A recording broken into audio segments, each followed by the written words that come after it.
Inyo ang Panginoon, ang mabuting balita ng Panginoon ayon kay San Juan.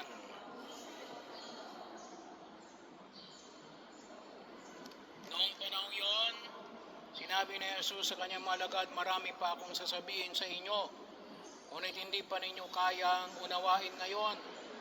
Pagdating ng Espiritu ng katotohanan, tutulungan niya kayo upang maunawaan ninyo ang buong katotohanan, sapagkat magsasalita siya hindi sa ganang kanyang sarili.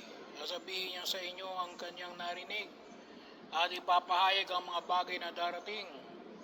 Pararangalan niya ako sapagkat sa akin nagmumula ang ipapahayag niya sa inyo. Ang lahat ng sa Ama ay akin. Kaya ako sinasabing sa akin magmumula ang ipapahayag niya sa inyo. Ang mabuting balita ng Panginoon.